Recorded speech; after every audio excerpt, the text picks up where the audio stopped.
Budget کی بات ہو رہی ہے جہاں پہ ہم سمجھتے ہیں کہ یہ محض ایک پریکٹس ہے جو ابھی چل رہا ہے. بدقسمتی سے پاکستان اپنی معاشی آزادی بہت پہلے سے کھو چکا ہے. یہاں پہ ہم معاشی طور پہ یہ ملک آزاد نہیں ہے. ہم یہ سمجھتے ہیں کہ ان بینچز پہ جو بھی بیٹھے ہوں پچھلے 30 سالوں سے 40 سالوں سے 50 سالوں سے ان کو تنقید کا ہی سامنا کرنا پڑتا ہے، کیونکہ بیرونی ادارے اپنے فوائد کو دیکھتے ہوئے پاکستان کا بجٹ بناتے ہیں، اور جس میں کبھی بھی پاکستان کے عوام، غریب، مظلوم، محکوم اقوام ان کا نہیں سوچا جاتا. آج بھی اس قرضدار ملک کے بجٹ پہ بات کرتے ہیں تو دل اور دماغ میں ایک ہی چیز آتا ہے، ان للہ و انا الیہ راجعون. سر ہمیں معلوم ہوا ہے کہ اس سال کے بجٹ کے ساتھ ماشاءاللہ سے ہمارے ملک کا قرضہ 71,000 ارب روپے پہ پہنچ گیا. یہ فگر حقیقتاً دل کو چونکا دینے والا فگر ہے. سر، ہم ایک طرف 71,000 ارب قرضدار ملک اور دوسری طرف شاہانہ خرچے، شاہانہ اخراجات، کہ یہ جو ہمارا بجٹ ہے یہ ترقی یافتہ 35 سے 40 ممالک کا مشترکہ بجٹ، ان کے اخراجات اور ہمارے اخراجات، وہ 35 سے 40 ممالک اور ہم الحمدللہ ایک قرضدار ملک پر ہمارے خرچے برابر ہیں. اور سر وہ ممالک جن کا میں بول رہا ہوں ادھر الحمدللہ بہترین اکانومی ہے، بہترین عوام کے لیے ایجوکیشن سسٹمز ہے، صحت کا نظام ہے. مقابلے کا ہمارا اور ان کا صرف خرچہ ہے. چیئرمین صاحب، میں جو دیکھ رہا ہوں یہ اکنامک کرائسس نہیں بلکہ غریب عوام کا مذاق ہو رہا ہے. The budget of Pakistan is a collective mockery of the poor people of Pakistan. آپ نے جنہوں نے یہ بجٹ بنایا ہے انہوں نے 60% پاکستانیوں سے جینے کا حق چھین لیا ہے. لوگ سطح غربت سے بھی زندگیاں نیچے جا رہی ہیں اور ایسے حالات ہیں کہ غربت کی وجہ سے ہمارے وطن عزیز میں لوگ خودکشیاں کر رہے ہیں. سر، حکومت کو تو اسلام آباد اور لاہور کی سروے رپورٹس ماشاءاللہ بڑی اچھی ملی ہوں گی،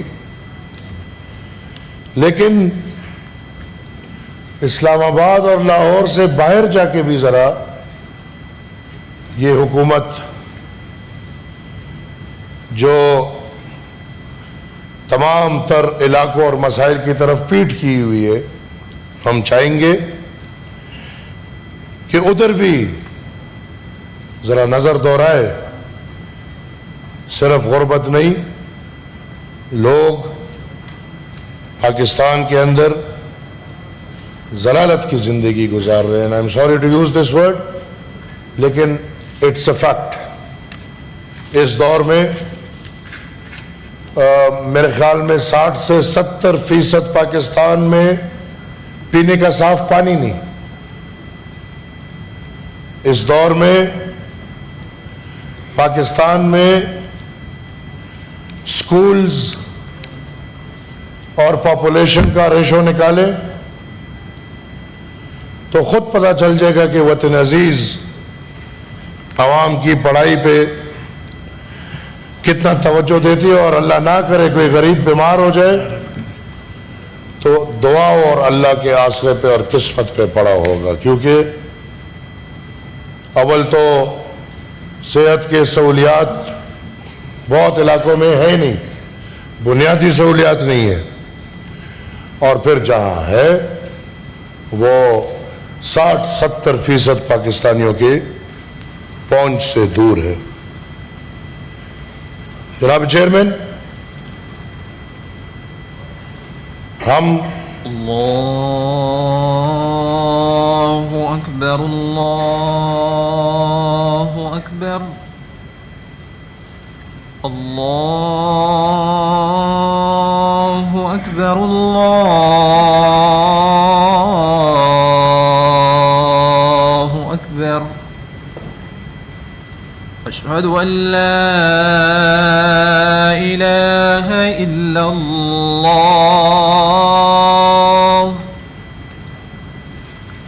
اشہد ان لا الہ الا اللہ اشہد ان محمد رسول اللہ اشہد ان محمد رسول اللہ حی علی الصلاة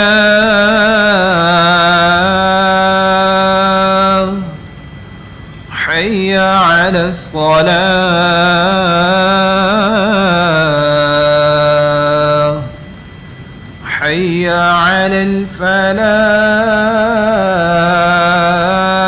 الفلاح حی علی الفلاح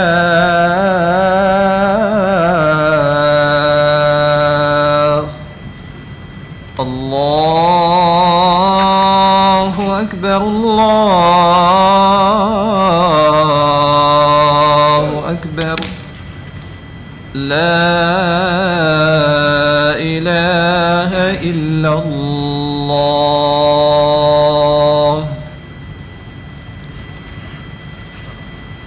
جناب چیئرمین، اگر ہم ورلڈ اکنامک رپورٹ دیکھیں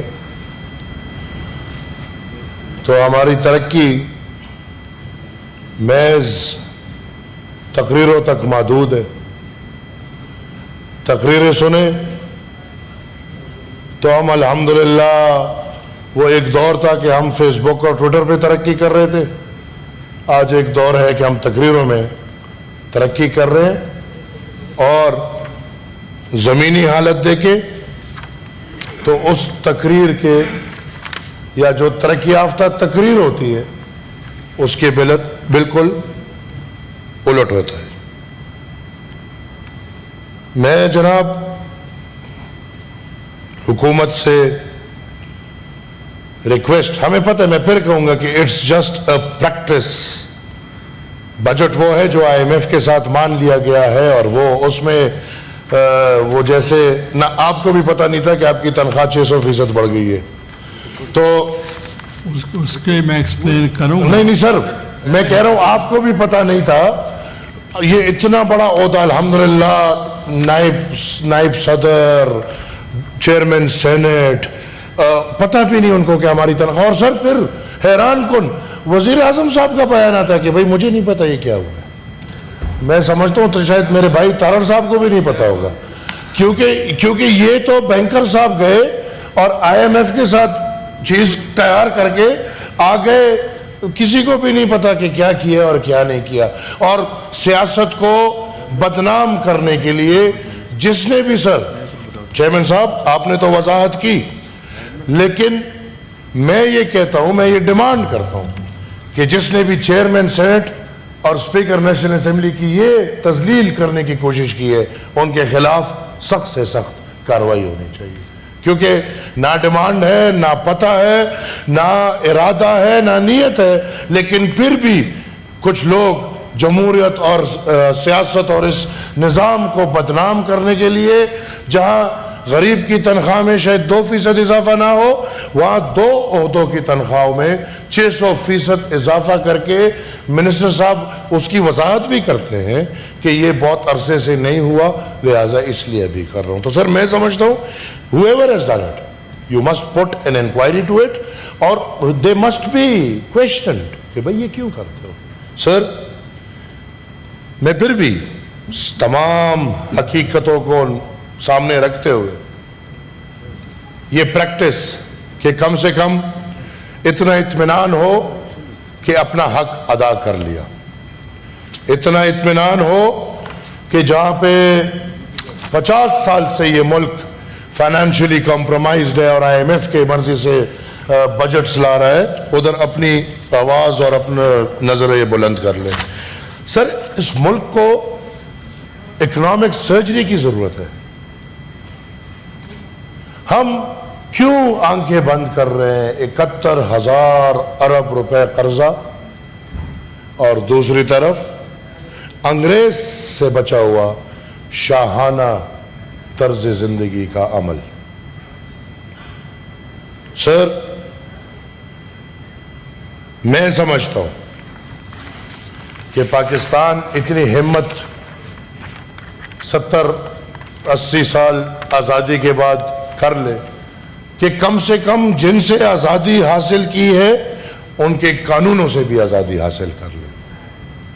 آج تک ہم انگریزی قانون چلاتے آ رہے ہیں, آج تک ہم وہی کمشنرز بھائی آقا ہے, DCs ہے, پاکستان میں 34 ڈویژنز ہے اور 149 ڈسٹرکٹس ہے, اور ادھر ہم نے ایک ایک راجہ بٹھایا ہوا ہے, اس کو سرکاری گھر دیا ہوا ہے, اس کو سرکاری گاڑیاں دی ہوئی ہیں, اس کو سرکاری خرچے دے رہے. کیوں بھائی؟ وہ قوم کی خدمت کرے گا, اس کو تنخواہ بھی مل رہی ہے. فوری طور پہ سر حکومت ہمت کرے, تمام تر کمشنرز, تمام تر DCs, تمام تر ACs اور ADCs اور یہ جو جن کو یہ شاہانہ طرز زندگی کے تھے, ہر ضلع میں کمرشل ایریا میں گھر ملے ہوئے ہیں, ان کو فوری ان سے واپس لے, اور میرے خیال میں اس کو کوشش کرے. گاڑیاں ملی ہوئی ہیں سر, بلکہ گھوڑوں کی گاڑیاں ملی ہوئی ہیں, اپنے لیے تو چھوڑ دے, گھوڑوں کے لیے بھی کمشنروں وغیرہ کے پاس شاید گاڑیاں ہوں گی. یہ سب ختم ہونا چاہیے سر. کیا یہ پاکستان کی اکانومی کی تصویر ہے؟ اور تمام بلڈنگز جو پرائم لوکیشن میں ہے ان کو آپ پرائیویٹ سیکٹر کے ساتھ مارکیٹ ویلیو پہ ڈیل کریں, میرے خیال میں اس سے اربوں روپے بنیں گے. Sir millions of acres of railway land پورے پاکستان میں یا تو خالی پڑا ہے, اور یا لوگوں کو خوش کرنے کے لیے 4,000-5,000 روپے ماہانہ پہ بہترین زمینیں لیز کی ہوئی ہے. ریلوے ہے نہیں, ریل چل نہیں رہا, ٹریک پہ گھاس اگ رہا ہے اور لاکھوں کی تعداد میں ایکڑ زمین ریلوے کی ہے. میرے خیال میں یہ لیزز فوری طور پہ سب کینسل ہونے چاہیے. اور یہ میں صرف وہ رائے اور مشورے دے رہا ہوں جو اگر یہ تھوڑی ہمت کر لے تو اس میں کوئی مشکل کام نہیں ہے. اس پہ شادی حال بنے ہوئے ہیں, اس پہ لوگوں کے بزنسز چل رہے.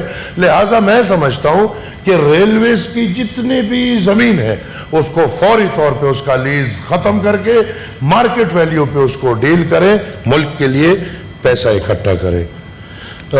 سر,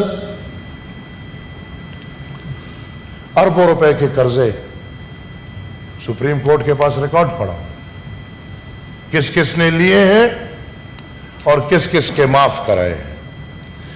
میرے خیال میں قرضدار ملک دوسروں کے قرضے معاف کرنا یہ کوئی عجیب مذاق ہے.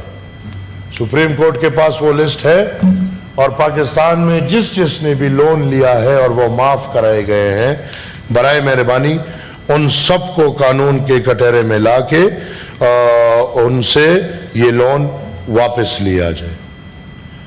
سر, جو حالات ہیں ہم یہ مانتے ہیں کہ ڈیفنس بہت ضروری ہے, ہم یہ مانتے ہیں.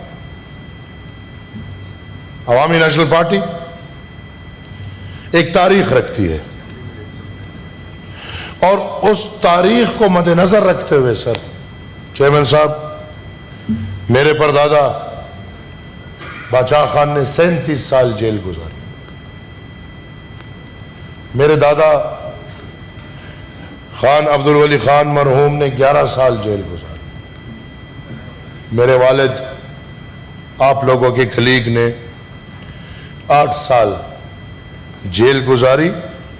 یہ تمام جیل میرے اگر پچھلے 3 نسلوں کا ہے اس میں ذاتی کچھ بھی نہیں. جمہوری روایات, جمہوریت, جمہوری تسلسل کی خاطر ہم نے یہ قید و بند سہے ہیں.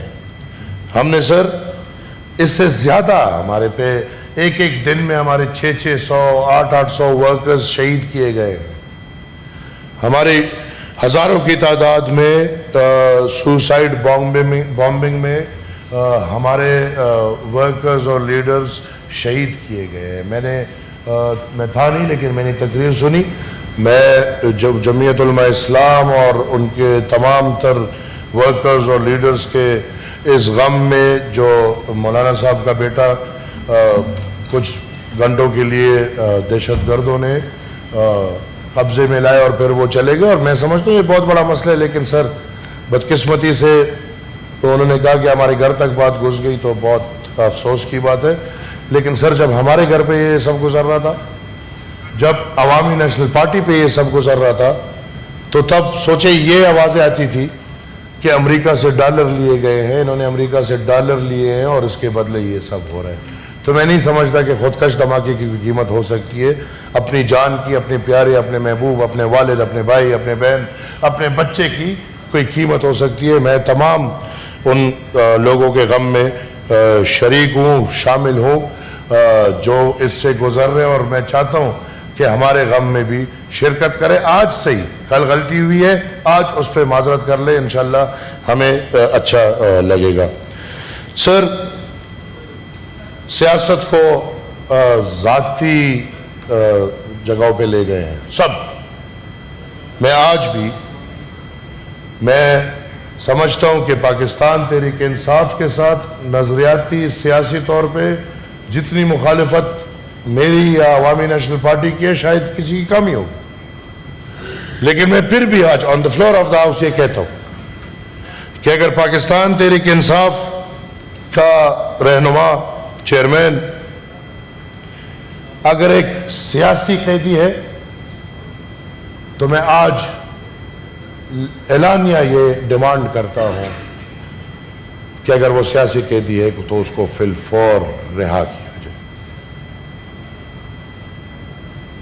اور اگر نہیں وہ سیاسی قیدی نہیں اور قانونی مجرم ہے تو میرے خیال میں ذاتیات کے بجائے اگر قانون وہ فیصلہ کر لے تو ہم اور آپ سب اس پہ متفق ہونے چاہیے. سر، میں ڈیمانڈ کرتا ہوں حکومت سے کہ فوری طور پہ پاکستان کے تمام ٹرانسپورٹ کے جو سرکاری ادارے ہیں اس کو ختم کیا جائے. اربوں روپے کی گاڑیاں آ رہی ہیں اور پھر ان اربوں روپے کی گاڑیوں کے لیے اربوں روپے کا فنڈ دیا جاتا ہے ان کے مینٹیننس کے لیے اور افسرانوں کے شاخانہ اخراجات کے لیے. میرے خیال میں اگر ان کو تنخواہیں ہم دے رہے ہیں تو they must cover it up in all these things. میں سمجھتا ہوں کہ وہ ادارے جو آپریشنز کے ساتھ کام کر رہے ہیں ان کے بجائے کسی ادارے کو ٹرانسپورٹ میسر نہیں ہونا چاہیے. میں ڈیمانڈ کرتا ہوں کہ ٹرانسپورٹ کا ادارہ ایک دفعہ پھر میں کہتا ہوں فی الفور ختم کیا جائے. وہ تمام گاڑیاں مارکیٹ میں مارکیٹ ویلیو پہ بیچ دی جائے. انشاءاللہ کافی ریونیو ریکور ہوگا. آپ اپنے قرضے میں سے کچھ پیسے دے سکیں گے. سر، دفاع اہم ہے اور ہم نے یہ پچھلے مہینے میں دیکھ لیا اور آج بھی دیکھ رہے ہیں کہ دفاع سے اہم ریاست کے لیے کچھ بھی نہیں ہے.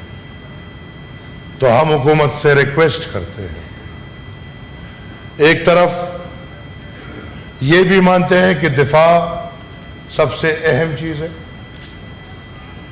دوسری طرف یہ بھی مانتے ہیں کہ ان کے پاس یا اس ملک کے پاس وسائل کی کمی ہے.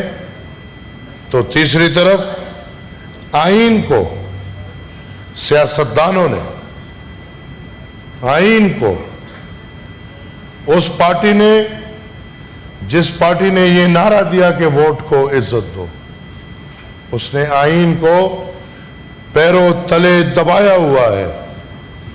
18th امینڈمنٹ اس آئین کا حصہ ہے اور کوئی بھی سیاستدان یہ مجرمانہ حرکت نہیں کر سکتا کہ وہ خود آئین کو نہ مانے اور آئین پہ عمل نہ کرے. 18ویں آئینی ترمیم کے بعد تمام تر وزارتیں ختم کرو، فوراً ختم کرو. پیسے ہیں نہیں، اسکول بنا نہیں رہے تو ایجوکیشن کی منسٹری کس لیے رکھی ہے؟ پیسے ہیں نہیں، اسپتال بنا نہیں رہے تو ہیلتھ کی منسٹری کس لیے رکھی ہے؟ یہ قرضدار حکومت، قرضدار ملک اور الٹا اپنے لیے مسائل بھی سر پہ رکھ کے جان چھڑاؤ، ہمت کرو. 5 وزارتیں وفاق کی وزارتیں ہیں جس میں دفاع ہے، جس میں فارن افیئرز ہے، جس میں انٹیریئر ہے اور جس میں فائنانس ہے میرے خیال میں، اور لا اینڈ پارلیمنٹری افیئرز. یہ 5 وزارتیں وفاق حق رکھتی ہے، آئینی طور پہ حق رکھتی ہے. اس 5ویں سے 6ٹی وزارت پہ اگر ہم جاتے ہیں تو ہم آئین پاکستان کی مخالفت کرتے ہیں. لہذا میں سمجھتا ہوں کہ فی الفور سندھ کی بھی یہ ڈیمانڈ ہے، بلوچستان کی بھی یہ ڈیمانڈ ہے، پختونخوا کی بھی یہ ڈیمانڈ ہے اور شاید آدھے سے زیادہ پنجاب کی بھی یہ ڈیمانڈ ہے کہ ہمیں اپنا آئینی حق دو. تو جو آئینی حق آپ سے پورا ملک مانگ رہا ہے وہ آپ دینے کو تیار نہیں. میں سمجھتا ہوں یہ آئینی حق فی الفور پروونسز کے حوالے کیا جائے ان کے وسائل سمیت، اور وفاق صرف اور صرف